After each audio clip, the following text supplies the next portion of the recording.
Excellencies, honored guests, ladies and gentlemen. Firstly, let me say how good it is to be back in Dubai. My wife and I always find it a tremendous experience. Dubai, the place where so many creative minds work together, and so much which is admirable is being constantly created. This magnificent visual example that we've seen of what is being achieved here, I think has impressed us all. I would like to commend the leadership of Dubai and the people of Dubai for also taking a lead in making Dubai green, but giving a lead to the rest of the world and to all the other big cities and to other countries as to what can be achieved if there is the will and if there is the commitment. I was briefed earlier during my visit by Pacific Controls team and very impressed what is being done. So I wish you well and hope that all these impressive endeavors will result in proof as to what can be done where there is the will. There's a saying, where there's a will, there's a way. And we have heard tonight how the way is being prepared and how the way is being opened.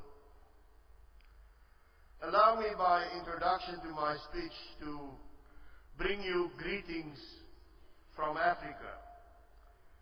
It's actually also greetings from home, because all our common ancestors, according to scientific research, come from Africa. According to the latest research, the ancestors of all the people in the world outside of Africa left South Africa around 1,000 years ago. Despite our ethnic, class, religious or cultural backgrounds, we are all members of the human family. And we all started somewhere in Africa. Just think about that. Perhaps 120,000 years ago, our common ancestors sat around campfires on the slopes of Table Mountain at the southern tip of Africa. Perhaps they strolled together along the Cape Coast searching for mussels and keeping a wary eye open for prowling leopards. It is possible that we hunted together on the plains of East Africa. We must remember that 120,000 years is no more than the winking of an eye in geological time. Our species, Homo sapiens, has done really well in the intervening millennia from that time. In the last 12,000 years, our numbers have grown by a factor of 10,000. In the last 200 years, we have really taken off. We have established ourselves in virtually every single corner of the habitable world, and our wealth and technology have grown exponentially. We continue to record steady growth of about 3% per annum, and we have no competition. Our last real competitors, the Neanderthals, disappeared 30,000 years ago. I'm sure that most companies would be delighted to announce such results. Now, at the beginning of the second millennium of the Common Era, we are confronted increasingly with the inescapable reality that we might have done too well. We have to consider the possibility that we may become the victims of our own success. The first problem is that there are simply too many of us. It took 2,300 years for the world population to grow from 100 million to 1 billion in 1800. It took only 130 years to add the second billion. We reached the third billion in 1960 after only 30 years. The fourth billion was added by 1975 in just 15 years. We passed the 5 billion mark in 1988 after 13 years, and the 6 billion mark after another 12 years in 2000. And congratulations to us all, a few weeks ago we passed the 7 billion mark.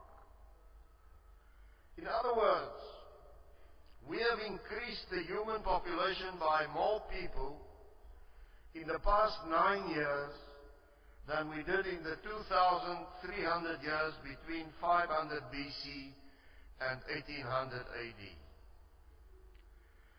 And, ladies and gentlemen, as globalization develops more and more, people are consuming more and more of the planet's finite resources, are creating more and more waste and pollution. In particular, they are generating unsustainable levels of greenhouse gases, as we've seen in such an explicit way. And all this is undoubtedly leading to accelerated climate change. In the past 35 years, we have increased oil consumption by 41%, gas consumption by 141%, coal consumption by 93%. Fish stocks have been drastically depleted. Everywhere, water resources are under enormous pressure.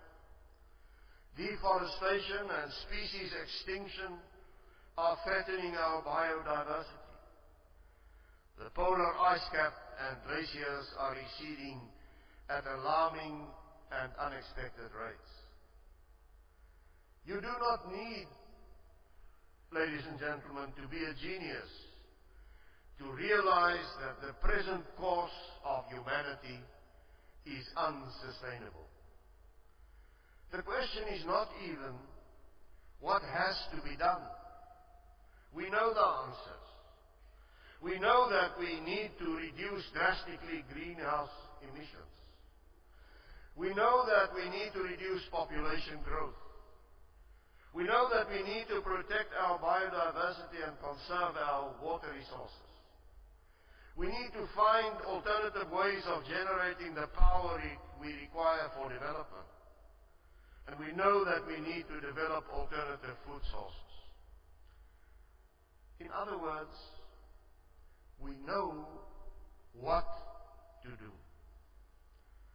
The problem that we face is to manage the change that is required, the change of lifestyle, the change of our approach to life and to resources.